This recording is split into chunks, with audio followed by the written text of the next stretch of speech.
Evening all, welcome to the latest episode of the Endless Celts Podcast, episode 180 now. Mental, absolutely mental. Thanks for joining us tonight. We're going to talk about the game yesterday and all things sort of Celtic related as usual. Joined by Roscoe tonight. How are we doing, mate? How was the weekend? I'm not bad, mate. I was just trying to sort my volume there. It was dead quiet. Weekend was really quiet. The Wayne was away on Saturday, so binged the first series, that Happy Valley. So I'm catching up with that. Apparently, it's really good. Our wife's starting it. I've not watched a single episode, but she binged the whole thing in about 2 days. Well, we're giving it a good go. And the usual host with the most, but he's taking a wee seat back tonight and getting his opinions in. Stephen, how are you, mate? All good, mate, all good. Touch and Go is going to be on tonight, but I'm glad to be on. The usual Friday lineup is now on a Monday, so I'm excited to get stuck in without the booze this time. Let's see how we get on, but looking forward to it. Just a few comments up. Alistair, evening. Paul, Tony's in. Egyptian King. Phil's in. Jed's in. Evening, everybody. Let's get stuck in. We're going to talk about the game yesterday, and let's just get stuck right in about the first goal, because there wasn't much happened before it. But we'll not talk about the first goal first of all. I'll go to Ross first and just say just a wee sum up. Just standard day at the office for Celtic has paired now. Pretty much, aye. I mean, it's getting to the stage now where it doesn't really matter if Celtic win 2-1, 3-0, 4-0, 5-0, 5-1, 6-2, 2-1. The game just pans out the same. It's always comfortable, regardless of the final score. You never think, this is in doubt here. I'm worried about what the final outcome is, if we're going to get the 3 points. We always seem to get the 3 points, whichever way. It's not always a big margin, but as I say, either way, we always get it. I think you have to credit St Johnstone a wee bit yesterday. I think they started the game pretty well, first 6-7 minutes, and then Celtic started to find their flow, got the goal in 12 minutes. But I have to say, I felt like St Johnstone probably, other than the St Mirren game where we lost and the 2-2 game at Ibrox, I think they probably not the most trouble, but they certainly laid a glove on us more than most other teams have this season.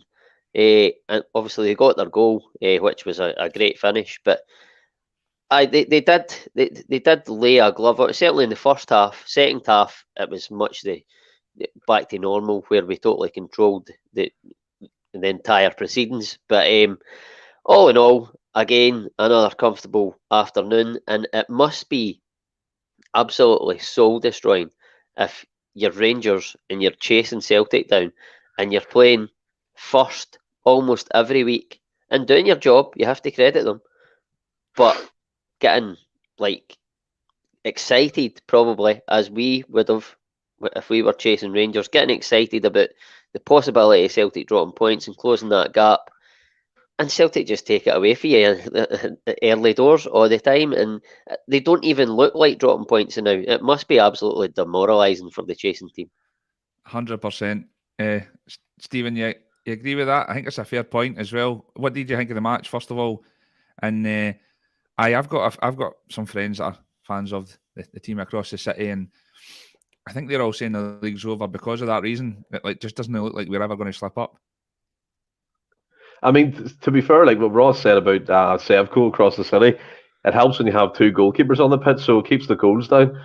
But in terms of, I mean, us, we're doing the job. And I know what Ross said, you have to credit them. They're keeping up and asking the questions and that. But as we said last week, they're chasing us. They're expecting us to go to these venues and possibly drop points. But like I always do, watch the game, Magranda. I mean, just to comment the game, there's an absolute abundance of shit pitches in Scottish football, and it's absolutely embarrassing. Sand all over it. And remember, do you remember back in the day, Motherwell's pitch was like that? That's what it felt like. We were playing back in the San Siro again. It was just absolutely pathetic. The surface for that to be on TV again, it just does my tits in. Surely they'll have enough money to put some grass on it.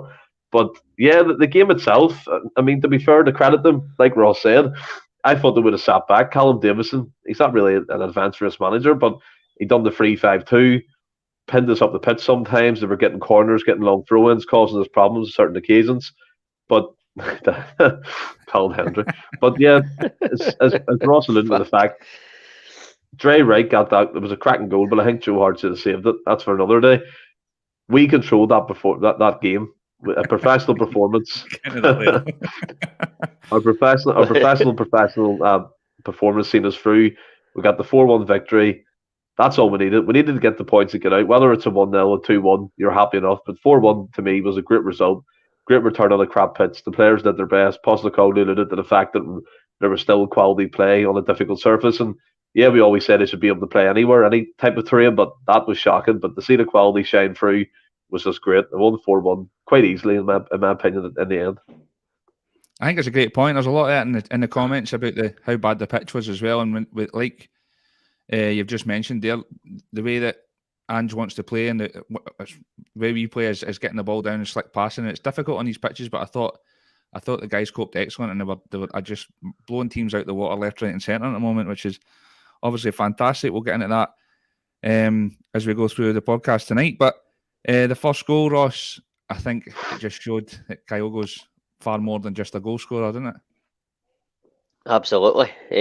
I mean, he picks it up, almost halfway inside his own half, and he turns. Obviously, first thought is go forward, and then he finds himself seconds later playing the ball across the face of the goal, giving the defender a decision to make. He has to. Constantine, you can't really blame him. He has to go for it, because if he doesn't, then I think it's Jota's coming in and he's got an easy tap in. So he has to try and deal with it. It's difficult, but like you say, that sort of epitomised, and I know it's all right saying it now because Giakoumakis is, I think he's pretty much away, isn't he? I don't know if it's official yet, but I think that goal epitomised why he's in the team, or why he has been in the team before Giakoumakis for the most part. Giakoumakis, when he picked the ball up like that and do what he done, he's in a rich vein of form now, and even when he isn't scoring goals, he still brings a hell of a lot to the team.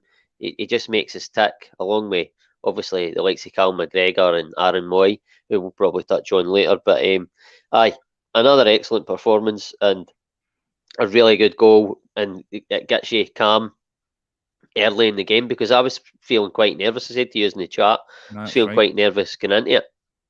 I didn't know why, but they just put it at ease early doors again once they get into the flow.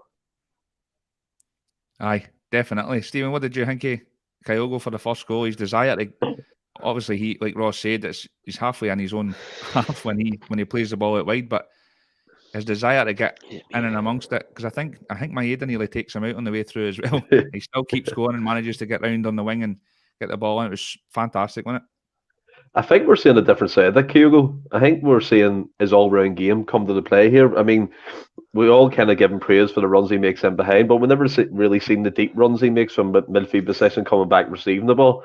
And he's absolutely fantastic at it. When I was watching his goal kind of highlights and stuff when he came from Faisal Kobe, most of his goals came from him linking up with the midfield, dropping in and then making the runs in behind. And that's exactly what he's bringing to the party now for Celtic. And maybe Giakoumakis leaving has given him a new lease of life, knowing he's going to be the main man all the time.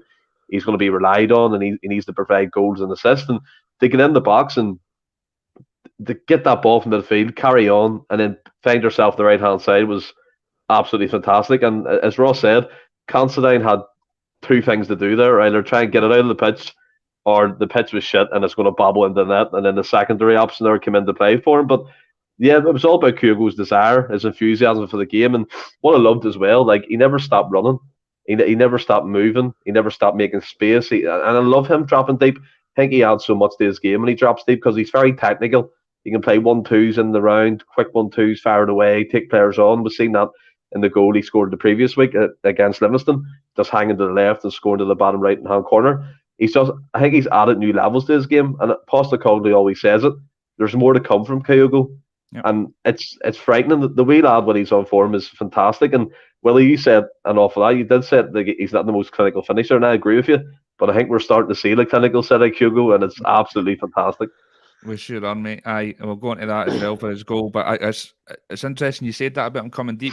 Like, we'll obviously go on to the third goal as well, but he comes deep and wins the ball, and he's the one that turns and drives in for that goal as well.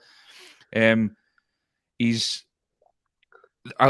said it about the other weekend there when he made his debut, and I think Kyogo was similar in my opinion. Anyway, it's when he does a hell of a lot of running, but it's never like a headless chicken. There's always a reason for it. Even if he's making the run and he's not looking for the ball, it's to drag defenders away for somebody else to come in. His movement's just fantastic, and you're right. It's his job. It's his job. It's his job. But we'd say he's not just about the goals, but he's got another one again. Stephen, his goal, fantastic, great, getting in the area. I don't know if you've seen Sports Scene. Michael Stewart actually did a good segment on it about his movement for the goal, but it was superb, wasn't it? I never seen the actual segment that they done, but what I can tell you from what I seen was the control, to kill that ball getting whipped in from, I think it was Jota, wasn't it? Yep. He puts it in along the deck, and the bobbly pitch, to kill that with one touch and then fire it into the roof, and that was fantastic. And if that's what I was alluding to, the fact there that we're seeing the clinical side of him, because like you said me before, Willie, sometimes he flashes at chances or snaps at it and it doesn't quite go his way, but he killed it in the one touch and he fired it up the roof of that, and it was a brilliant finish. And it's just epitomising his confidence at the moment to do them sort of things, because previously he might have tried a one shot bang, would have went wide. He's missed absolute sitters before, and you're going, maybe Jack and Magus in that situation would have buried that as well. But it was the control, it was being composed enough to turn his body and swivel, put it in the top corner, well, the top corner kind of, but the roof of the net. It was just a brilliant team goal. Jota with basically 3 assists yesterday. He's getting back to his best, and it's just boding well for us getting into this latter part of the season. Yeah, Ross Kyogo, his movement was, I don't know if you've seen the segment yourself, but he makes the run at the front post and the ball's not came in, so he kind of just turns away, looks at the other end of the pitch, and it seems like the defender is kind of like, well, right, he's no, and then all of a sudden he's darting into that front post again, and Stephen's right, the touch and finish is sublime in it. Aye, it's like you say, I never seen the segment, but I noticed that at the time, and then even watching back, I just checked out the highlights on YouTube, and as you say, he goes in, he's expecting the ball to come in. I think everybody's expecting the ball to come in early, because Jota does have the opportunity to put it in, but then he sort of makes the run, and then he does like a circle, like a wee walk circle, as if he's not interested, and then he just comes alive again, gets across the defender. It's his trademark, just getting across that defender. They just don't see him on their shoulder kind of thing, and he just gets across, and like you say, they touch out his feet to give him the chance, because you can kill that and then it's stuck under your feet, but he's got enough about him to get the touch out his feet, and then just on the half turn just smashes it past the keeper. It's by the keeper before he even knows, and that's the kind of thing that Kyogo does when he's playing fully confidence. We all know he went through a spell where it wasn't really working for him, and it was bad timing that he went through that sort of spell where he wasn't very confident, because it came when we were playing in the Champions League, when we needed him at his best, and it was just a shame for us, a shame for Kyogo on that stage that he couldn't quite sort of show us what he's doing right now. But I believe that he's good enough to play in that Champions League and get us the goals that we'll be looking for next season, if and when we go into it. But a class finish by a class player. That's an interesting point, and I think we're going to go on to later on Ange's presser afterwards and how he's talking about we're getting better and better. Ross, just to come back on you then, do you think if their Champions League group stages were starting next week, we would have a far better chance than we did earlier on in the season? Well, I'll answer this like I always answer these type of questions. It's hard to say, because it sounds like I'm sitting the fence, but it's difficult to say because you don't know who you're getting. It's a tough one to answer. I think we're in a better place. What I will say is I think we're in a better place now than what we were at the start of the season, or certainly when we were playing in that Champions League. I think we've evolved even more, and again, back to what Ange was saying, he wants us to finish the season stronger than we started. He said that last year as well. And I think on evidence we're doing that. So if let's sort of rephrase the question for me to make it easier to answer and say, let's say if we were playing Champions League and it was the group we had at the start of the season, then I think we would probably do a bit better. But I'm not saying we would qualify out of that group, but I certainly think we would accumulate more points. But then you have to caveat that we've not got Giakoumakis anymore, so how would O do? We don't know. I like the look of him. I like the look So of they him. are. I think we'll probably go into it, but the way he rolled Considine, I know Considine's 35, but he rolled him, he showed strength. he showed strength and he rolled him. And he showed us a wee glimpse of what he's going to be hopefully capable of, picking it up on the edge of the box and rolling your defender. I mean, that's what you want for your striker, obviously. The most important thing is goals, but I think given time that will come. He needs more minutes in the park. But if we played that group and started it tomorrow, I think we would accumulate more points than what we did earlier in the season. It's an interesting one, Steve. What do you think? Do you think obviously we always said that we played well enough in the group stages in the Champions League this year. We just weren't clinical enough. Do you feel like we are a more clinical side now? And do you think, like I said to Ross there, if this was the same group tomorrow, do you think we would fare better? Or I mean, to be fair, at the time when the group was announced, we done the whole Champions League kind of group stage drill live and stuff like that, and we were all kind of confident and happy with that group. But we all wanted Madrid, the Glamour tie. We've got Shakhtar and teams like that. I mean, you're dealt what you're given at the end of the day. I think we performed okay this season in European football. I think we were great in some of the games, but didn't take our chances. I think, like what Ross said there, I think we should have qualified at least for the Europa League. I think that was the benchmark, and we failed at that. If you're starting European competition at the latter end of the season, yeah, our players are going to be well into the system. The new players coming in, being trained in it, like St Johnstone, coming in, only add strength to your squad. But it kind of boils down to the fact for me, Willie, we need to do better when we're in Europe. We can't say if it starts here, if it starts next year, if it starts whenever, it starts next week.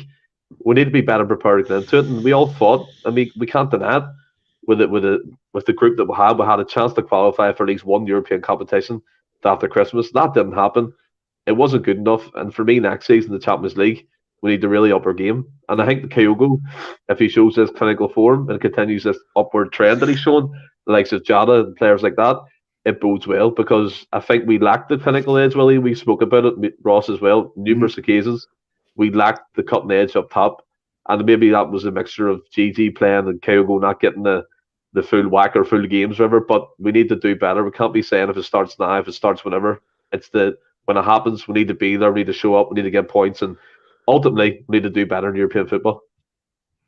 And we talk about the team being clinical and Kyogo started seeing. I brought up a few comments there. I think the chat, it looks like, if I'm correct, that 120 goals in the season's the record. A lot of the guys are thinking that we could get there. And what are we on to do? 78. I think somebody says we need 42 more goals. So Kyogo got. Is that for a league season or just all in? An entire season? I don't know. The guys. I think that'll be all in. That's a lot of goals. McLaughlin and Kev 14 that were discussing it, so they could maybe, they can maybe let us know if it is league or not. But talking about Kyogo and his goals, the guys might have to correct me here as well. But I had a wee bit of research online today, because I'm sure I seen a stat somewhere, Stephen. Kyogo's 9th in the Golden Boot race at the moment. Considering that, you know, the point system, we all know, because when Larsson won it, he had to score like twice the amount anybody in the Premier League scored. So it's still that same system. I think it's 2 points per goal for like the top leagues in La Liga and English Premier League and stuff like that. So Haaland's on 25 goals at the moment. Kyogo would need to have 34 at this moment in time to be beating him. And so it just shows you how clinical he's been this year. Yeah, it definitely does. I think the starting ratio is 21 goals in 20 games, something crazy like that for his stats. It's incredible at the moment. That golden European boot competition. As you said, Larsson had to score 53 goals ever to get that in his back pocket. And for me, Kyogo, even to be on that list with them types of players, I think is fantastic. And we all know that we're not going to get the point system that the EPL, the Bundesliga, the Liga get. So to be in the top 10, if he finishes in that position, that would be fantastic. And for me, it's just, again, it's recognition for him and for Celtic. People would be looking, going, who's Kyogo? Then you're linked on to Celtic, and then people may start taking interest from there as well. So, and all, as I said, the clinical side of him, I like seeing it's the runs from deep I'm loving. It's the linking up with the midfield players. It's the understanding between him and the likes of Atate or a Mooy for his runs now. He seems to be in sync. When he makes them runs, he's getting found. Brian Murray or Larsson would have scored 50 goals a season, 100%, mate. But the King of Kings would have been incredible in this team. He was an absolute legend anyway, but unbelievable as well in this team. But yeah, for Kyogo to be in that the golden boot race, Willie's just fantastic. And 9th, 8th, 7th, if he gets in and about it, well done to him. It's superb, Ross, isn't it? I thought it was an interesting one because I think some fans, including us as well, are fickle sometimes, and it doesn't matter how good it is, we're expecting more. But to have Kyogo, considering that there's that sort of ranking system with a point system and stuff like that, and he's still in that top 10, it just shows how great he's been, especially recently, because like you said, there was a wee point at the start of the season where he wasn't in top form, so and he's still in that top 9. Aye, it's brilliant. I seen somebody that I know yesterday, Stephen Thomas, had put on Facebook saying that he can't believe he was going to say this out loud. He says Kyogo is Larsson-esque, and that's right, aye. A couple of people kind of laughed at him in that. I thought, well, I think that's fair enough to say that, because he's saying esque. He's not saying he's as good or better. He's saying he's similar. He's got similarities. And I would have to agree with that. I think Henrik Larsson's a better player than Kyogo. I don't think there's no doubt about that. But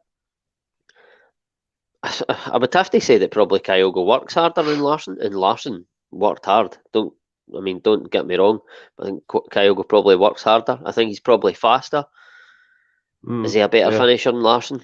No, I don't think so. But I mean, some of his goals he scores, you can't believe it sometimes. That one was it against Livingston the other week, the one he flicked it over the keeper. Yep. Yeah. Aye. I mean, Larsson scored numerous goals like that. So he's got Larsson-esque stuff in his locker. He's not as good as Larsson, and he'll never be as good as Larsson because he's, 27 now? So, I mean, he's in the prime of his career. But he's well on his way to being an excellent goal scorer for this team, and that just pays testament to what you've just said there, that stat that he's 9th, the way the point system works, and he's going to get more goals between now and the end of the season. Best of fancy. I mean, no, go for it, Steve. What you got to say? As well. I've seen. I also was going to say there's a couple of arguments I've seen on Twitter and stuff saying, is Kyogo even better than Edouard or Dembele? So I mean, I think personally I would have him over them two. That's me being honest now. Just having him the last 2 seasons or whatever, he's been fantastic. 20 plus goals in his 2 seasons he's been at Celtic. That's a record within itself for a Celtic striker. And touching upon the Larsson stuff, we've searched for years for a striker even to come close to him.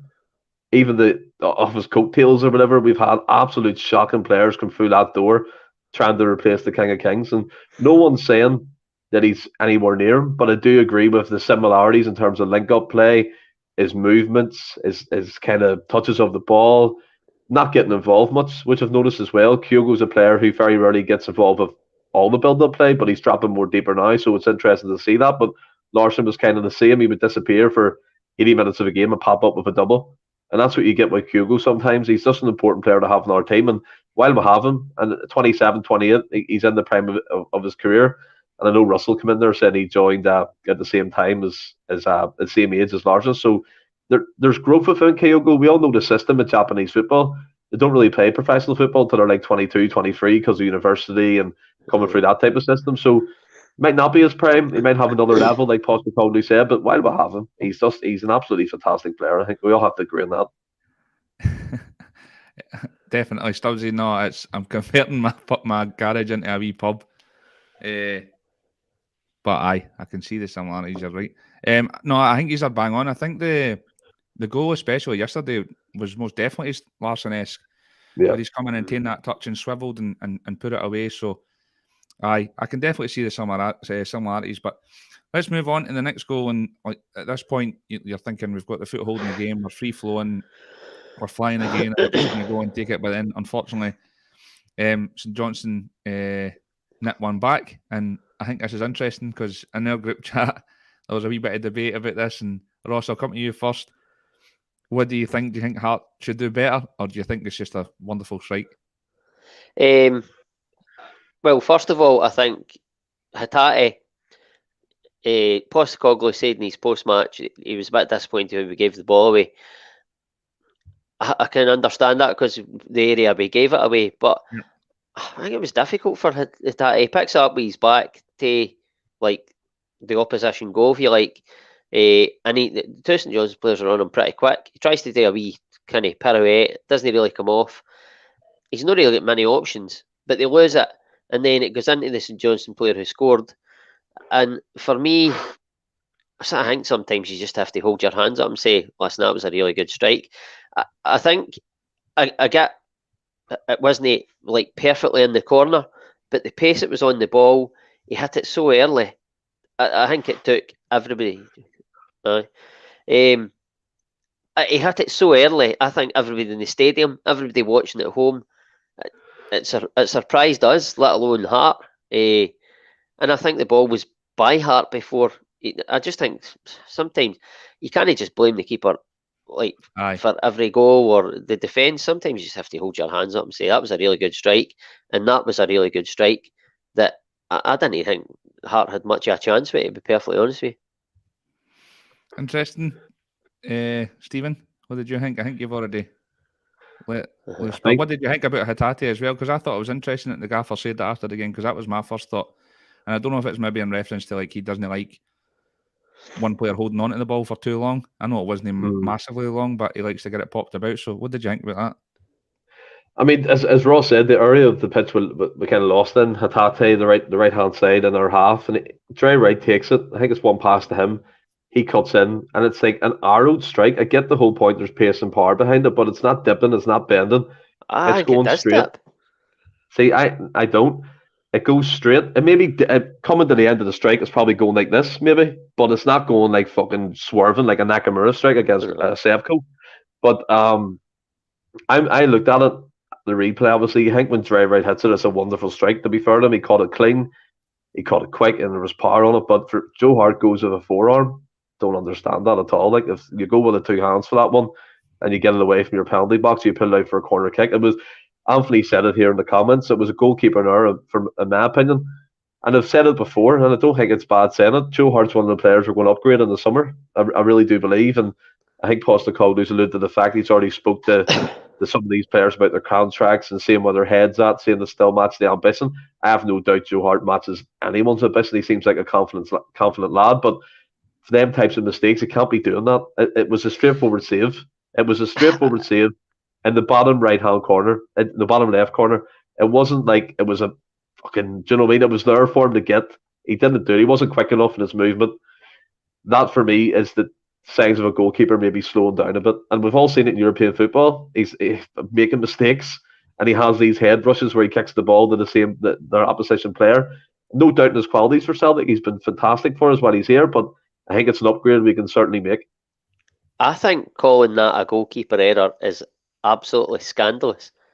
I don't see where the error is. He went with a forearm. He went with a forearm. It's a two-hander. Like he goes down with one arm. Yeah, but if that's an error, like an error to me is passing the ball to the opposition striker or whatever. Stupid mistake. Like sometimes. Maybe it would have been it wasn't one of them where you go like no keeper saving that, but maybe a better quality keeper does save that. But to call it an error is very, very harsh in my opinion. Interesting one. The debate in the comments is it's half and half. People saying it was a great strike and keeper didn't have much chance. Others saying that he probably should have saved it. But I mean, talking about upgrading in the team, I suppose keeper would be one place that you maybe be looking at in the summer. But for me, I think sometimes people are far too harsh on Hart. I mean, he's just went 6 games without conceding a goal. But as soon as a rocket goes in, it's he's a terrible keeper and we need better now. No, I'm not saying he's a terrible keeper. I'm saying he's an upgrade that can be easily made. He's 36. He's not as if he's a spring chicken. There's definitely a 36 is mega old for a keeper either. But I mind having conversations with people about Greg Taylor. We need an upgrade. We need better than Greg Taylor. This is a different scale, Ross. This is a different scale here. I'm not saying Joe Hart is. Greg Taylor has scope to improve. Joe Hart's reached his peak, and he's probably entering the last bits of it. Do you know what I mean? I take that point. I take that point. But I just think sometimes people are always looking for a scapegoat. We've won the game. I really fail to see how that's a goalkeeper error. I'm actually amazed that anybody is saying that. I don't know how you don't. I'm baffled. It's one of them ones, isn't it? It's subjective to people's opinions. People have different views. And to be fair to Jay Wright, this is Johnson player. He smacked it superbly. He caught it clean, as I said to you before. He caught it clean, but the way I looked at it was in the replay. And to be fair to you, Ross, the first time when I seen it go in, I was like, you can't stop that. That's the fucking cracker. But the replay done it for me. It was the whole forearm movement. Do you know what I mean? You go with 2 hands and that one, you palm it away. For me, he was trying to be a bit more for the cameras there. Strong forearm to the ball. He should have palmed it away. He took the corner kick and just went on with the game, in my opinion. I see Russell in the comments there saying we can definitely upgrade on Hart. I don't question that at all. I totally agree with that. But we could probably upgrade on everybody. There's always better. But it's whether we can get them.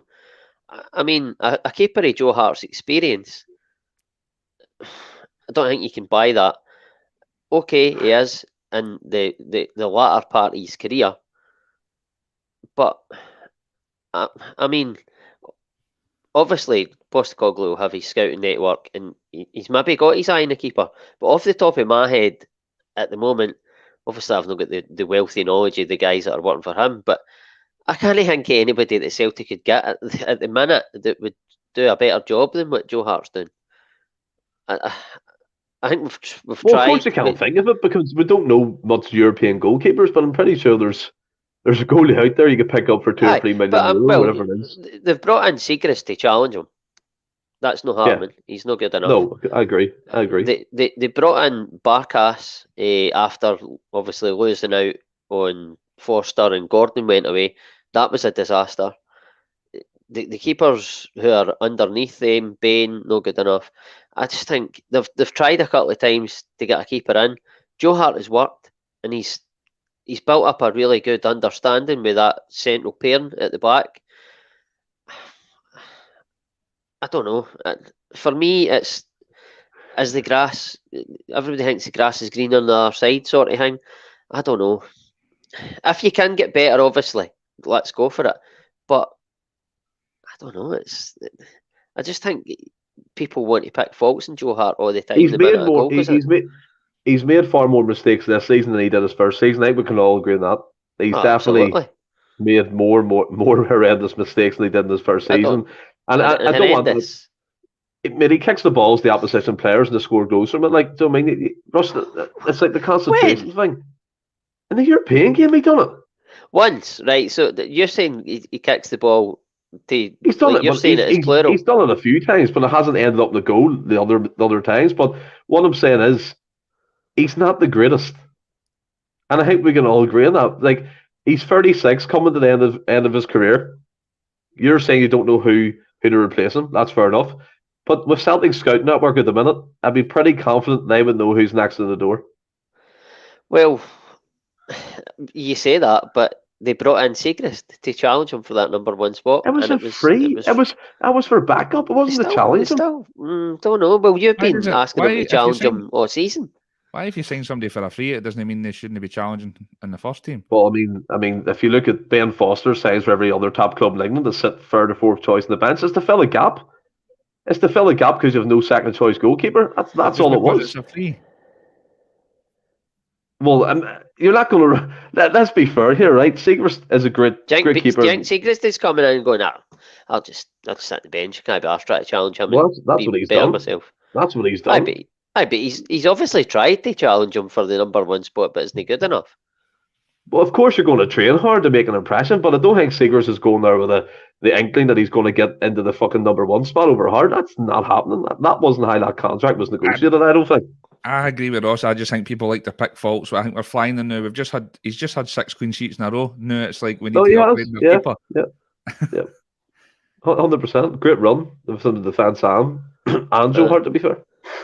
Right, let's leave the Joe Hart chat because we've had this conversation about 40 times before.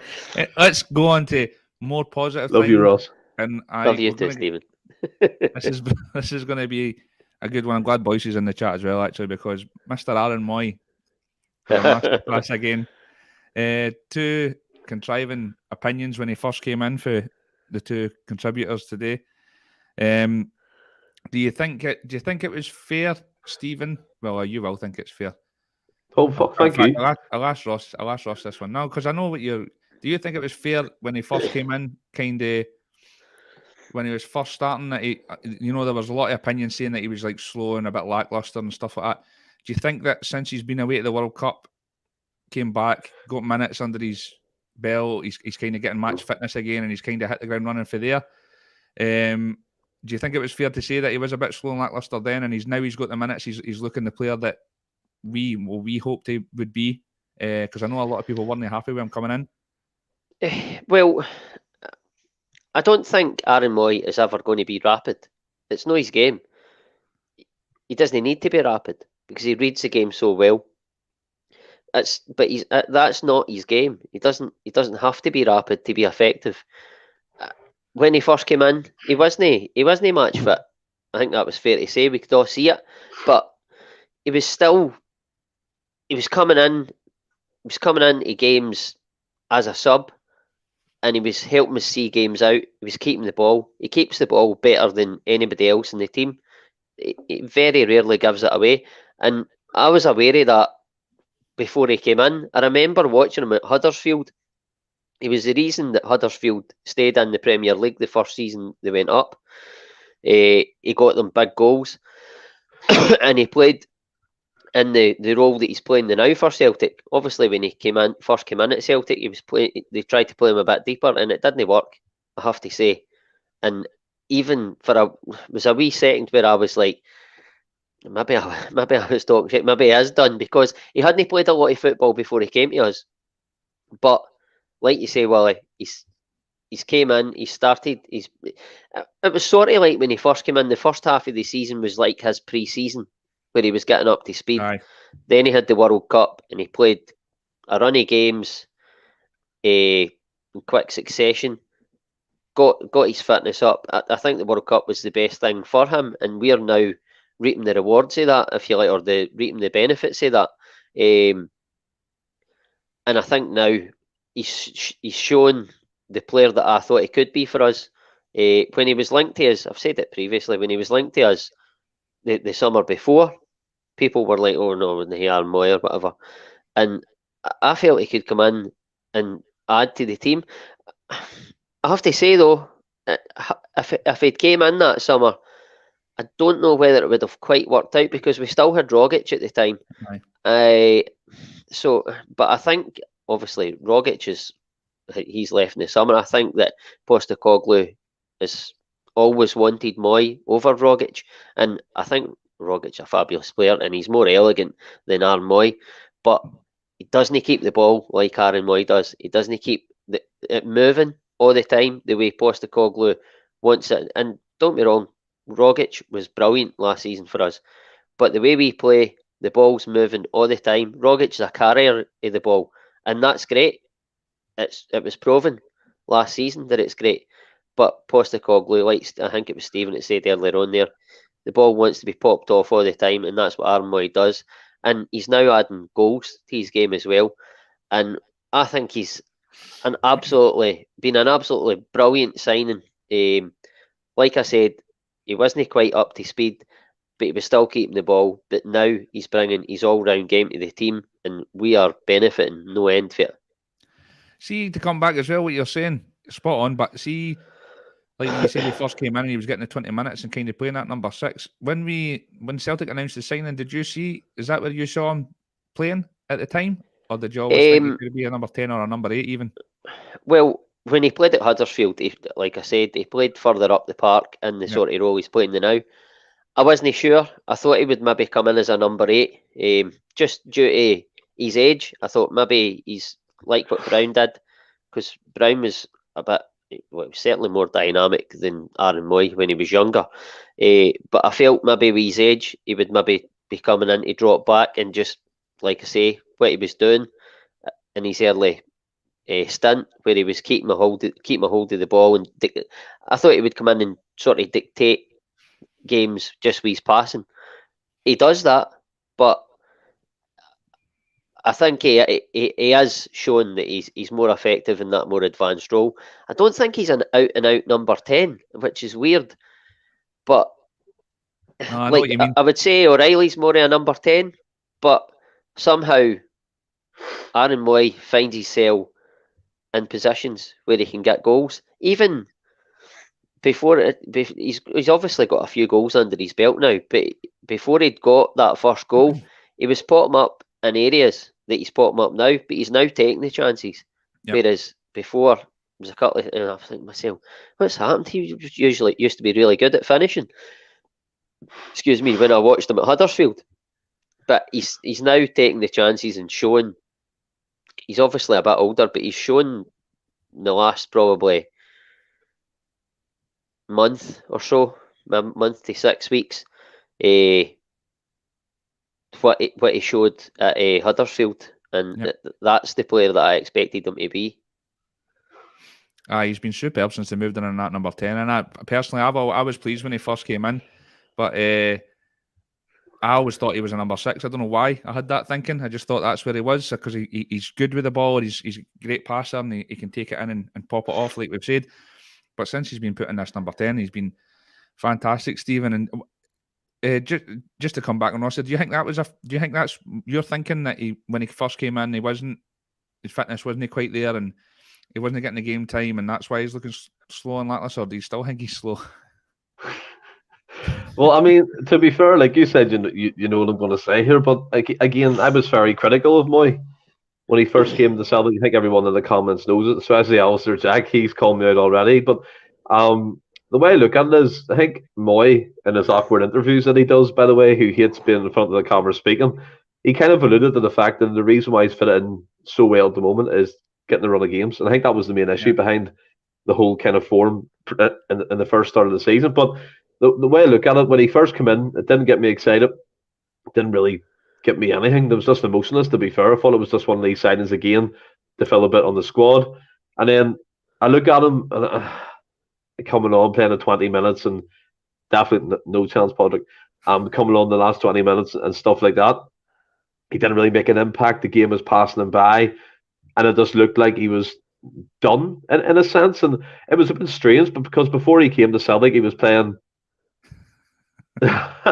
Before he came to Celtic, he was playing in the Chinese league, and he was playing every game for the club he was at.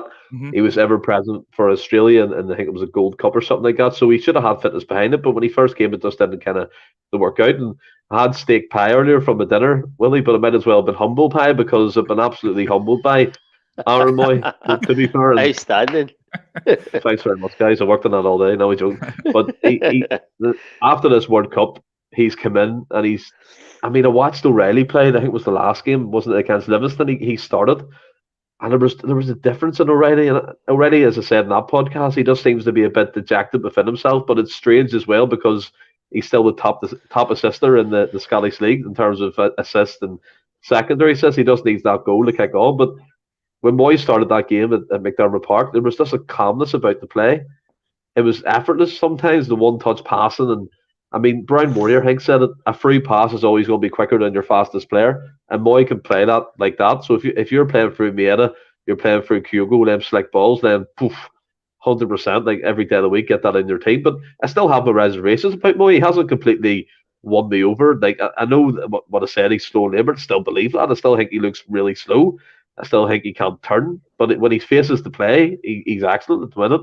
He's scoring goals, and we can't really underestimate as well that Jota, that we lofted pass back into Mooy's direction and then Mooy's tip. It was a beautiful combination and just a fantastic chip goal by Mooy. But I said again, I think O'Reilly has the perfect person to learn off in terms of loss of form and gaining confidence back. And I think Mooy was in a similar boat at the start of the season. He's kicked on, went to the World Cup, played fantastic for Australia, came back to us and kind of took that number 8 role, number 10 role, as Ross said, kind of in between that, making runs, playing people in. And O'Reilly, for me, will come back on the game. But for now, Mooy is the teacher, and he's guiding the Celtic team to some great results. Absolutely. Ross, just to touch on the goal as well, I was going to go to Stephen, but he's already commented on it perfectly. I thought it was a great goal, and it really, really, really showed Ange's style. And what I thought was interesting, because I think a lot of the time people suggest that the style's like get it out wide and get it in the box, but a few of the goals we came through the middle, and that was a perfect example of it. And Mooy, just exactly what Stephen said, just oozed class and just calmness, and what a finish. Aye, and I mean, again, like earlier in the season, like I was saying before he got his goal, he probably, I think somebody said it in our chat yesterday as well, he probably squares that for who, I can't mind who was coming in. Kyogo was in the middle. Kyogo, and he might not execute the pass right, and the chance is gone. He doesn't take the touch and loft it over the keeper the way he did. And like Stephen said, I was want to touch on that as well. Jota's pass through to him was absolutely sublime. Under a wee bit of pressure, doesn't look like he's got much on. Mooy makes the run, he sees it, and it's the wee dink. And Mooy doesn't even need it. Like, it's not, do you know that way? If you play it like a slide rule pass and you don't need to break stride, the guy doesn't need to break stride. You're like, that's a great ball, weighted it perfect. But he's played it like sort of chipped it over, and he still doesn't need to break stride. Takes a touch out his feet and just obviously lifts it over the keeper. An excellent goal, an excellent combination. And we've talked about Mooy there, but Jota was, Mooy got man of the match. I don't think there was much between him and Jota. I think any of the two of them could have got it yesterday. Yep. Agreed. I totally agree. Fabulous goal, best goal of the game. Two of the guys that are right banging form for us at the moment. It's interesting. There's been a few saying about Mooy's right up there for Player of the Year. So I thought it was an interesting one, Stephen. If the season ended today and you had the day of Player of the Year tomorrow, would Mooy be in there with a shout? No. I agree with that, I have to say. Let's go on to the next goal. And I'm really glad that actually there's been a lot of debate. I've brought up some of the comments about a certain Mr. Matt O'Reilly. Stephen, I want to come to you first as well, because I think you kind of said that he's been below par. But then you also said that he was top of the, as Padraig says, he's got the most assists in the whole league. Bearing in mind that he's not had as much football, I don't think, as he had last season at this point, and he's still got the most assists. I don't know what I'm missing here, because I'm seeing it all over social media as well. I don't understand. Every time he plays, he's a solid minimum 7 out of 10 in my opinion. We've discussed how about, well, not only is he the top assister, we've discussed in previous podcasts about how he's the, what's it you call it, the assist before the assist? Secondary assist, how he's always laying the wingers in. So why is he off the boil? Why is he not great? Just because he's not got a goal this season? Or I think that the big thing is the goals, Willie, as you said there. But another thing that I think's affected him, and we kind of underplay it, is when he done that position change when Cal McGregor had to go in the team injured, and he played that 6th role. I still remember the podcast we done before I think it was the Leipzig game, and we were like, he cannot play in that position. But to be fair to Matt O'Reilly, he done fantastically well. And people may ask, why is it going to hinder him? Because players are expected to play multiple positions, which is true. But O'Reilly had to take a whole new type of thought into his game, a type of imprint, like the McGregor type role from a deep line playmaker to play the balls through the middle of the pitch. So he wasn't really getting involved at the top end. And I think since he's come back, it's been an outright dogfight between like O'Reilly and Mooy to be in that kind of position, the 10 role.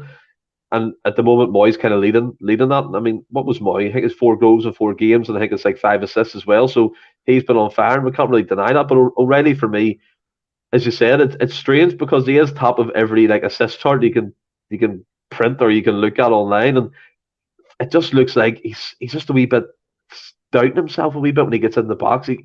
He's almost snatching the chances the way he would have done last year, kind of caressing balls. He's kind of whipping or trying to hit it hard just to get it on target.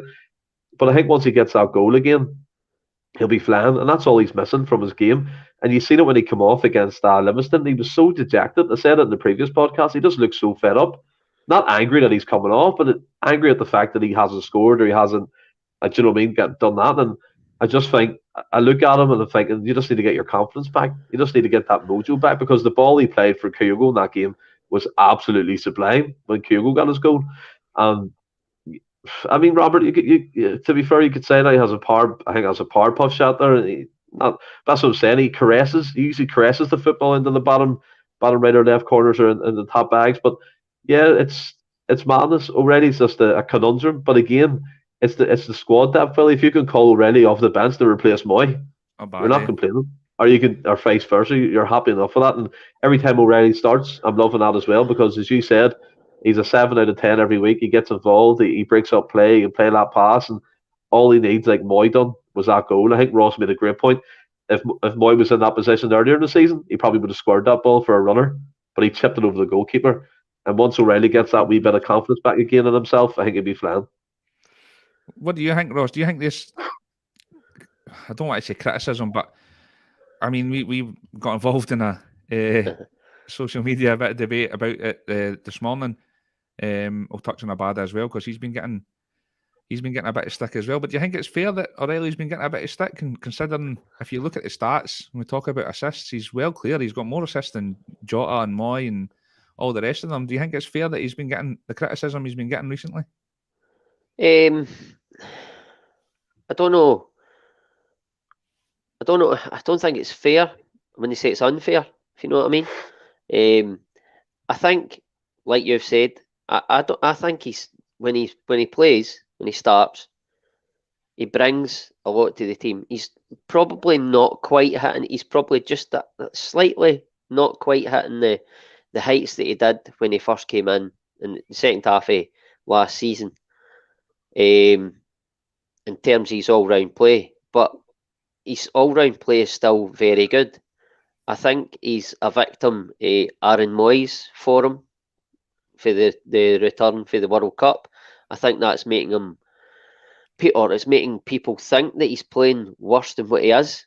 And I'm not saying Aaron Mooy is absolutely like Messi or that, do you know what I mean? But I think that they think that O'Reilly's playing worse because Aaron Mooy is playing so well. Plus, Aaron Mooy is scoring goals when he's playing. Yeah, O'Reilly's not getting goals. But again, like Stephen said, and like I've said, once he gets that goal, he'll start scoring more. You can see when he gets an opportunity, he's maybe not taking a shot that he would have took last season or earlier, not so much earlier in the season, but last season. Like say he scored a goal, I think it was at Pittodrie. He's hit an early shot. He didn't strike it great, but he still took the shot. He's refusing the shot now. Even yesterday, you could say he's refused it because he's no confident, but then you could also look at it in the sense that it's all about the team, and he knows that Turnbull's probably got a better shot than him. Well, he has got a better shot than him. He lays it off for Turnbull for the free kick, and Turnbull gets the goal. So, for me, I think Matt O'Reilly is still bringing a lot to the team. And like you've said, his assists, we've touched on it before. He likes the through ball along the deck, and he's really good at it. Or, what do you call it? Mooy likes it over the top. Yep. The both of them, I just think that Matt O'Reilly's maybe problem as well as he's in and out the team now. He's not getting a lot of starts, so that's hard. Like stop start, if you like. It's a bit like that with Abada as well. Stop start in and out the team. But I think we have to remember, like even if he has if his form had dipped even more than what I actually believe it has, he's 21, 22. These guys are going to have dips like that. They're young guys. I mean, O'Reilly doesn't look 21. I think that's deceiving as well, and that goes against him when he does have dips in form, if you like. But he's still developing mentally and physically at 21-year-old in terms of his all-round game. I just think sometimes we've seen it with Abada over the course. Like, I know you're going to touch on him, but I'll just sort of no, just wire in, mate. I wire in a bit as well. You've seen it with him. Like, his numbers are ridiculous, but he's had fits and starts where he's had a lossy form. But you've got like Jota can play on that side if Abada's not playing well, which he isn't playing well now. You can totally see that. But Jota comes in, the depth comes into play, and that depth in the squad helps carry these young guys who are still learning, and it gives them that opportunity to have that dip, come out the team, and we've still got like an abundance of quality that can cover them. O'Reilly having that dip that people have said, Aaron Mooy stepped up to the plate. Abada's having that dip. Jota comes over. If he doesn't come over, Forrest comes in. He steps up to the plate. This is the squad that Ange has built. We've got young, we've got guys that are sort of mid 20s, and then you've got guys like Aaron Mooy with experience. McGregor's sort of coming up to the 30-year-old mark. I just think he's got a really good balance, a really good mix, and it helps these young guys, as I say, with their dips in form. But I'm not worried about Abada or O'Reilly one iota, because I still think they're coming in and bringing like good qualities to the team. I just think we have to be patient with these guys at times, and don't get on their back and don't worry, because we're still churning out results and these guys will come good again. I think Abada and O'Reilly have both shown since they've come into the club that the both of them have all the tools to be really good Celtic players, but they're still young, they're still learning, and they'll be absolutely fine. Yeah, totally agree. Same Brown Warrior, I've brought a lot of his comments up. I think he's talking a lot of sense tonight. Exact same opinion you, Ross, about how they're all contributing regardless. I think he's right about this nitpicking. That this is what. Listen, everybody's more entitled to their opinion. It was Greg Taylor last year was getting it in the neck for a period of time. Maeda was getting it a few months ago. Now it seems to be O'Reilly and Abada's turn. I just think, and I understand why people they go down that route. I just think we're flying now, and I think that is really, really. I think it's just harsh in my opinion, especially on the two guys. But what I would say, Stephen, is see. Hatate's kind of banded on the ball there, and we've talked about Hart as well, and he got it stinking there. For their goal, Hatate's kind of got, and the boys came in and nicked that away. See if that was O'Reilly that did that. Do you think we'd be having the same conversation on here tonight? Wouldn't it be going, because it's been Hatate and he's been immense this season, it's kind of just been like well, you know what I mean? Whereas I think if it was O'Reilly, he'd be getting pelters in the comments tonight. I think you'd be giving him grief. Do you know? And this is what I'm a nitpicking thing. Do you think that's fair? I mean, to be fair with you, I don't think that's fair. I think we all recognise the mistake that Tate made, but it didn't really lead to anything. We still won the game comfortably, 4-1.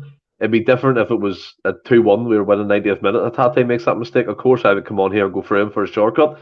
But in regards to O'Reilly, like, I think Postecoglou, we can't forget, he's the master at dipping players in and out. He knows when to take a player out of the team for 2 or 3 games. he knows when to take a player out of the team for 2 or 3 games, leave him on the bench and recuperate and get back into the team again, which I think is what he's doing with O'Reilly. I haven't really given O'Reilly pelters, to be fair. I haven't seen much people give him stink. I don't know if you've seen something different on Facebook. Whatever. He's getting it bad, but the way I look at it is O'Reilly's 21, and another thing to go with him, we signed him, and he was the top contributor in midfield outside the EPL in all 5 divisions in England. Came to us, continued that form, and even though he has a dip in what he performs in terms of goals, he's still in double figures for assists for us this season, which is fantastic. And the way I look at it as well, he done it with Abada Postecoglou. He took him out of the team, brought him back in. And I get why maybe Abada's getting a bit of stink after the game there, because he was a bit of a wild one. He came on, his pace was promising the game, but he had opportunities to whip the ball in. He was hitting the keeper, and he had an opportunity Cost to me score. 5-1. Aye.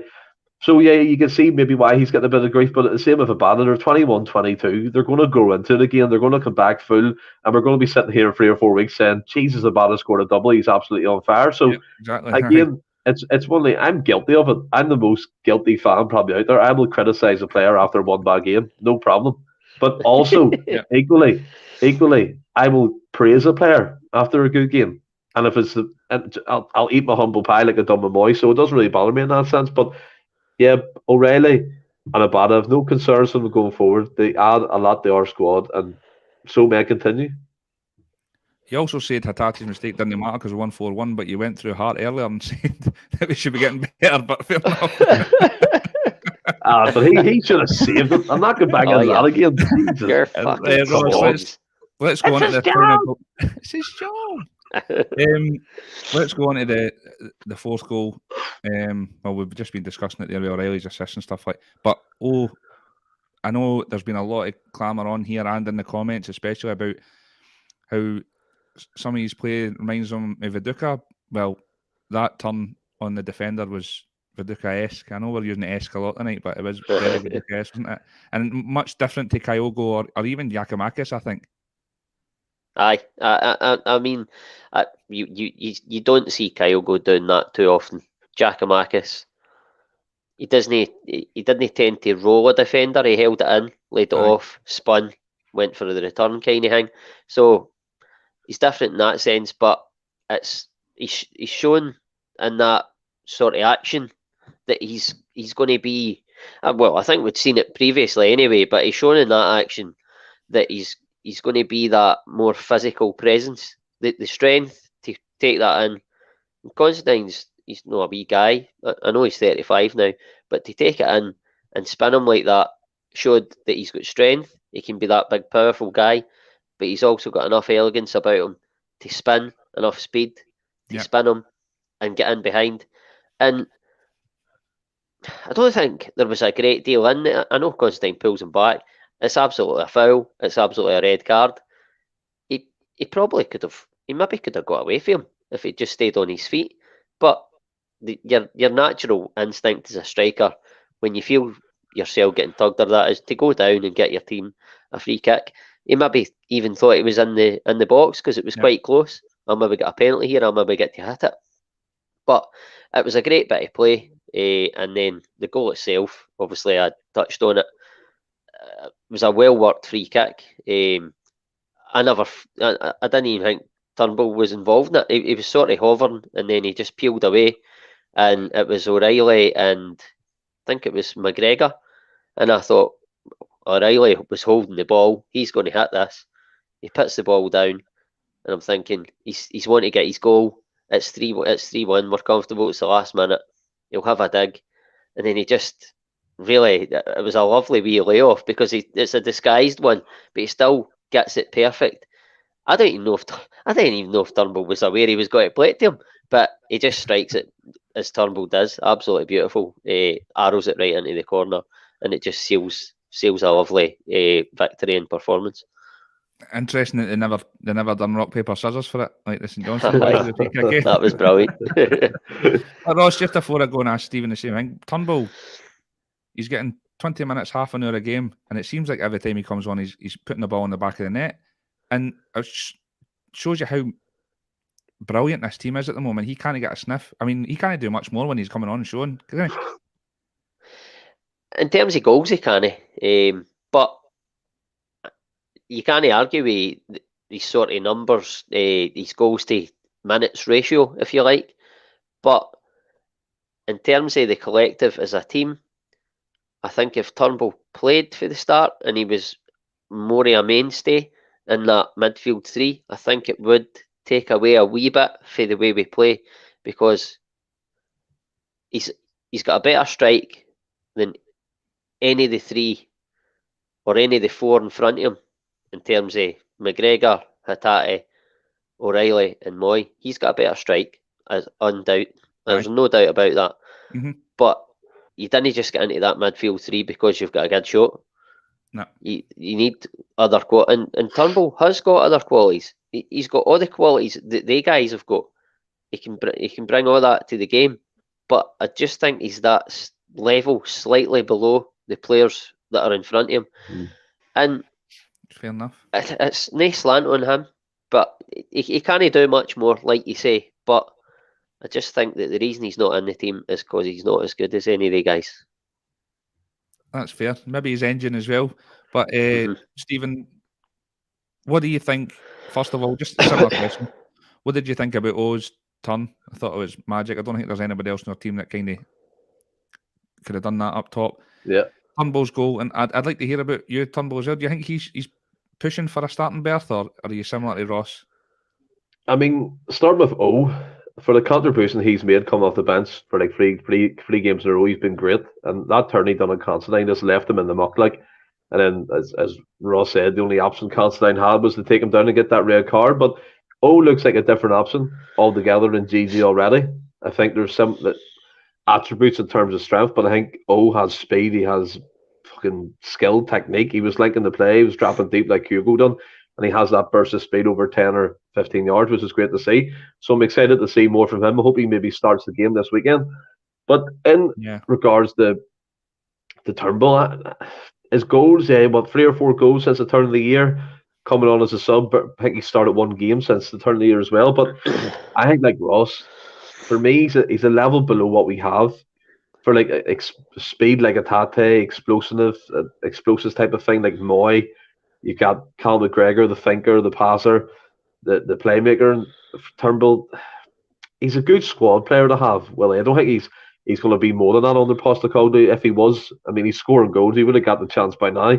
He would have started the game, and I don't think he's going to. I think Tate has the number 8 position nailed on. I think Mooy and O'Reilly are fighting it out for that 10, and Calmack's just Captain Sorrow. Like, he's going to be there until fucking I don't know when, until he's like 50 or something. He's just incredible. But if Turnbull sticks around, I'm happy. If he goes in the summer, I'm nonetheless, like, I don't really care. He's good when he comes on. He scores a couple of cracking goals, and the 4th goal, as you said, that you think O'Reilly's going to take that, but he just kind of puts it to the right. Turnbull with a low drive, keeper no chance, great goal. But yeah, I like Ross. He's a level below what we have, and I think it's curtains for him in his career to be a full-time starter or first choice. Well, here's just to come back here then. Say Mooy pulls up, touchwood he doesn't he? Mooy pulls up in training tomorrow, and they're playing a number 10 on recent form. Are you starting O'Reilly or are you starting Turnbull? Starting O'Reilly. Ross? O'Reilly, aye. Fair play. What about you? I'm probably going with O'Reilly. I think it's really suiting Turnbull now coming on. I don't think he's got the engine that the other boys have got either. But I think it's suiting him coming on for half an hour and just and like you said, he's the strike. You could put a bet on him to score outside the box every week, and you'd be up money at the end of the year. It's the physicality as well, eh? Sorry, Willie. The last few games as well, I've noticed that he's sometimes his second touch is always a tackle. Yes. I think that's why sometimes it is just get out of the feet and strike it. But I think he's a top player, and I think he's great. I just thought it'd be interesting because O'Reilly has come in for a bit of criticism now, and I think Turnbull can't do much more than what he's doing in the half an hour he's getting in each game at the moment. So it's an interesting one. But another 3 points, still 9 clear, and Ange's presser after the game. I just want to get this presser up and just read you what he actually said, if I can find it. So I'll come and ask you about this after it. But Ange said some really good players didn't get on the pitch today, and some really good players didn't get in the squad. For about 4 or 5 weeks now, we've got a game a week, so that gives us a chance to work really hard at training and get everybody up to another level, another notch, and increase our performance. Both on an individual and collective basis, we have set our mark as always, trying to finish stronger than we started, and we are well on the way to that. We are definitely getting stronger every week, and that's what we want to do until the end of the year. The 3 midweeks gives us an opportunity to do that. When you do have 3 games a week, it limits the opportunities to work on our game patterns and individual work with the guys. The guys want that. We can, as coaches, look to the games for improvement. We have to make sure we're giving them what they need on a daily basis, and I'm sure we'll use this period wisely. So, Ross, the gaffer's coming out with that. First of all, do you agree? Do you think we're getting better every week? And also, how do you get better than pumping teams 3 or 4 goals every single week? Is the sky the limit for this team? I don't know if we're getting better every week. We're certainly not getting any worse. I think that's evident. It's hard to say. We're just watching them game by game. I think he's alluded to that. We don't do our work. We can't do our work just game by game. We have to get the time on the pitch to work on our patterns and all that. I think you'll not see a drastic improvement us as fans just watching the games. I mean, obviously you'll have better performances than others, and you'll say, "Oh, you could say we're getting better," but I think the management team will notice it more in the training and the way they're sort of teaching them the way they're going to play, and the players picking it up. They'll notice it more than us. But I think what you can say is, if Ange came in to where we are right now, even like the stages that we've talked about in this process. I know people hate that, but I think if you go through each stage, we are getting better, and I think what I would say is every single game you watch. I think I sort of alluded to it at the start of the podcast as well, but every single game you watch, Celtic, they play the same way, but they certainly in the league. Obviously, it's a different kettle of fish when you play in Europe against higher quality, but in the league, all the games they go. There's no deviation to the way the game pans out. They go exactly the same way. It's not like a Neil Lennon team where one game at Parkhead you're absolutely brilliant, you blew a team away, then you went to Hamilton and you struggled and you got beat 2-1 on a Wednesday night or something like that. This Ange Postecoglou team doesn't do that. I mean, don't get me wrong. I know we went to St Mirren and we lost earlier in the season, and I thought that day I said that was a Neil Lennon team performance, and it was. But they're few and far between. That Neil Lennon teams done that not regularly, but certainly a lot more often than what this team does. They're just a well-oiled machine who are all working in tandem. They all know their jobs, and the full unit, a collective, is absolutely brilliant. And they have got better for the start of the season. I think we've all alluded to that, and we all know that. Will we see a marked improvement between now and the end of the season?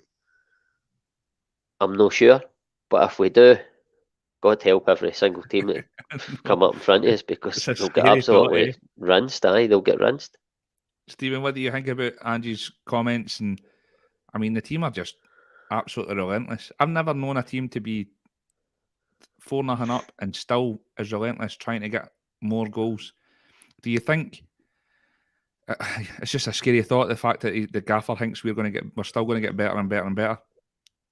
I mean, like what Ross said there, I don't think we've been absolutely fizzing since the turn of the year. I think we're getting through games. Professional performances are seeing us through, and we're scoring quite a lot of goals. I mean, the goal difference has increased, I think, by +8, someone said, since Ian Bill's been in charge across the city. But I think what it alludes to more is the fact our new signings have time to bed in. You have got the likes of Alistair Johnson getting weeks of training. You've got Yogi Kobayashi, who started 2 games with clean sheets. You've got O coming in, Iwata to come in. You've got Turnbull, Haksabanovic, Maeda if he's on the bench, Forrest. These players are getting fitter and fitter and fitter for the big part of this season to get us through and get that league title back at Celtic Park. But the way I look at it as well, Postecoglou has to create the buzz, fair enough. But the proof's in the pudding. We've done it last year. We steamrolled the league in this part of the season, and I think we'll do it again this year. And the signs for me are exciting. You've got O coming off the bench, rolling defenders. You've got Turnbull making impacts, coming on for 10 minutes, scoring goals. O'Reilly to find his form, Abada to find his form. Johnson coming into his thing for Celtic, more fitness, Kobayashi to start. So it's all exciting. And what Postecoglou says, I believe, do you know what I mean? We're going to keep firing through. We're going to be class, and I think we're going to steamroll the league 100%. Agreed. It's a great point about the Haksabanovic and that can't even get a sniff. The team's that scary. And Gary Melrose makes a great point. Can't remember decades here, any other time when I could look at the bench and think, who can we bring on without feeling either despair or panic? And I think that's one of the biggest. I don't know if you agree, Stephen, but we've talked about the squad depth there. I think that we've clearly got the best first 11 in the whole league, but there's no many teams that can say we'll bring 5 subs on and there's not going to be a drop off. There's guys on the bench that are just as good, and I just can't see where we're going to slip up at all. See, to be fair, like, I think who was it? Someone said it in the last podcast. We could field 2 or 3 teams that finished quite comfortably in the SPFL, one to win the league and one to kind of fill up the other places. I think that's the way it goes. And as Postecoglou always says, at a top team, you're not guaranteed game time, but you need players to come in to be at the same level of your starting 11 or equivalent. And you look at the bench. Haksabanovic was on fire before the World Cup. He's still to find his form. Mooy's found it. O'Reilly's to come back into that team again. You've got O coming in. It's so exciting. The bench is so strong. The squad is so strong. And Postecoglou and the likes of Mark Lowell and Michael Nicholson, they've built that. Do you know what I mean? They've built that team together. And Postecoglou trusts his recruitment process. He trusts the likes of Mark Lowell. And I think, it's going well for us. The squad depth. And I know Ross said the European football is different kettle of fish. Yeah, 100% agree with you there. But that's a different podcast for another day to get into that one. Do you know what I mean? Because you know my views on that. But the team at the minute for domestic level is frightening. And any other team hearing them words, you might as well forfeit your game by default because it's coming home to us. And Ross, the job they've done, I think I know the board get a lot of stick for a lot of people, but the job they've done in helping Ange along the way is nothing short of miraculous when you think about the squad Ange had when he first came in and the likes of Edward and all left. We were down to the bare bones. I remember there was a point where we had a bad up front, Montgomery on the left and Juranovic on the right wing, and it's night and day now. It's miraculous, isn't it? What he's done. It's unbelievable. But I mean, Ange, he came in there. He wanted to come in himself, and before he came in, obviously there was changes at the top, and Don Mackay came in, and then obviously that changed again for whatever reason that we'll not go into now. But he's came in and he's basically unified. He's unified the entire club on and off the park. You can see that with the team, the way they're playing. As I say, it's a unit. They're all pulling in one direction. And then you look at that sort of, well, there's what Anthony's talking about. That 3, that Lowell, Nicholson and Ange relationship seems, for the outside looking in, outstanding. And I think the proof of that is the recruitment. It has been unbelievable. And people going about, we've got the biggest budget and all that, but we have sold players. We've sold JJ and Giacomakis. Before that, we sold, obviously, Iron stuff. That was the first sort of, like Iron, that they sort of subsidised, if you like, the first, like the rebuild. And now these guys are subsidising, adding to the squad, bolstering it, making it stronger. So this myth, if you like, that we have got the biggest budget, like, so what? We have got the biggest budget, but we've put ourselves in a position where we've got the biggest budget. Nobody gave us it. Nobody handed it to us on a plate. Nobody was talking about the biggest budget when Rangers were fucking EBTing the way through their fucking, do you know what, I mean? Yeah. Like, nobody was talking about big budgets then. It does my box in.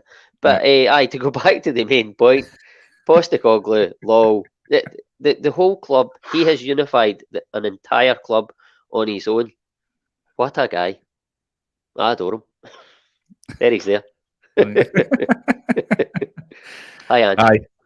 Aye. Couldn't have finished it better myself. So, I'm going to just quickly, I'll run on a wee bit. We're just going to quickly look ahead to the Scottish Cup game on Saturday, Stephen. The only team that's beat us domestically this year. Will Lightning strike twice, or do you think it's going to be another routine win for the boys? It's at home, isn't it? Is it home? I don't know, actually. I On the think telly, it it's is. 5:30, so Right. probably no. That's home. That's home. It is home. It's, yeah. Aye. I mean, to be fair, like, if Samir have made some signings, Tony Watt, Yes. I think there's another striker come in from down south when we've done the transfer special and stuff. So the strength in some areas of their team, but Robinson, he does my head in, but to his credit, he has that team well drilled. And I think the likes of Martindale again has Livingston well drilled. So I'm expecting a tough game. Again, more physical side of the game. I think Younger, whatever he's called, he's injured, so we don't have to worry about him. He's caused us a few problems. They still have Curtis Main up top who can bully a couple of centre halves. I've seen an interesting stat that was the Cardiff Vickers has only lost one header since Christmas Eve, and that was against Kyle Fussell against Kilmarnock. He's an absolute colossus, No way. Cardiff Vickers. So, out of 38 duels or something, he's lost one. And the way I look at it, against St Mirren, the home game, 5:30 kickoff. I think it's on the TV as well. Yep. Be a big crowd there. I'm expecting a few changes, to be fair. I want to see a bit of rotation. Maybe O coming in. I said that previously, but it didn't happen. Yeah, but prediction probably 4-0 Celtic I'll go for. Easy. A repeat of the league game recently, Ross. Yeah. What do you think? I was going to go back to Stephen, but he said it. Are you expecting some changes? And how do you think we'll go? I expect some changes. I don't think it will be wholesale because as a Premier League team we're playing, after all, it's a competition we obviously want to win, especially if we manage to win the League Cup final, then you're looking at a possible treble. I'm not talking about trebles right now because that is a very difficult game against Rangers in the final, but I don't think, as I say, I don't think it'll be wholesale changes, but I still think we'll get the win because, again, it's just what this team does. They very rarely have off days, so I am confident that they'll get the win. In terms of score, I'll go 3-0 Celtic. Did you ask for a lineup? No, I didn't. I was actually going to just ask you: is there anybody that's not really been starting recently that you would like to see, or do you think it's too big a game to give the likes of, I don't know, Awatas or? I think I'm not sure. I don't know. I don't think he doesn't really change it. Or even against Greenock Morton, wasn't he like he rested a lot of players in that game? He played a strong team, and we're playing a stronger team now. And St Mirren, I think they're sitting fourth or fifth in the league. They had a poor result at the weekend. I think they got beat at the weekend, but they're going pretty well, and they have beat us this season. Earlier in the podcast, when I was thinking about a lineup, I was thinking guys like Turnbull and stuff like that would maybe start. But the more I think about it, a good chance they won't, because, as I say, the team's motoring along nicely now. You don't want to make it, well, certainly last time we made drastic changes against St Mirren, it went tits up and they beat 2-0. There was a lot of changes in that game. So I think there will be one or two come in. I still don't think you'll see guys like Iwata. I don't think they'll start the game. I think he'll still go pretty strong. I think I agree with that, Stephen. What do you think? And do you think there's going to be changes? And also, like, it's a free week. We're not playing midweek for the first time in God knows how long. So these guys are going to be fighting fit, ready to go. So do you think he will go strong? Oh, he'll go strong. Don't know what happened there. He'll go strong. And then we're nearly cut off. But I would go for myself. I would like to see Iwata play. I would like to see Owen from the start. Now, I kind of counted on it. I wanted to play with Kalmak moved up one. So Hatate playing in the 10 road, Kalmak in the 8, and then Iwata coming in there to kind of settle in, and then O up top. That's the only two I really like to see start a game. I've seen Yuki play. He's quite impressive. Alistair Johnson's the main step right back now. He has to be. So, yeah, the players I want to see, the only two really is Iwata and O in from the start. Interesting. Aye, it'll be interesting. Hopefully we get the win. I'm pretty sure we will. We've been flying recently, like I said. The way we're playing now, we could go 2 goals down in the first 20 minutes, and I still think we could come back and win it. I just think we're fighting at the moment. So there's lots of people saying that they would make a few changes. Interesting, but everybody's fairly confident. So no, ran on a wee bit of night, but it was good chat. Love chatting the football. You enjoy that, Stephen? It was brilliant. The usual Friday crew. Usually we're drinking and stuff, but it was great. Love being on with you guys. Unbelievable. You've got another hour and a half to go, Stephen. Hey, Ross. I know. It's actually nice to be on a Monday night and have a Friday off and get a wee Friday off the drink. Because I've been on. I think this is the first Monday I've done this year. So I've been hitting the drink pretty hard on a Friday. as Paul Diet alluded to earlier. Talk plenty of sense tonight. They were saying no. I'll take that. Back on Friday, Tony is going to be your host of the most, and I'm going to be on. I think it's just the two of us. We're going to be looking a wee Champions League rewind. So I think we're going to look at the 07-08 season in Champions League. So a wee trip down memory lane should be good. So join us for that. And thanks for joining us. Thanks for the support. Thanks for subscribing. Thanks for sharing. Thanks for a lot. Really, really appreciate it, guys. See you Friday. And then Monday after a Scottish Cup win. Stay well, 100%. keep safe. Hail, Hail, guys. Hail.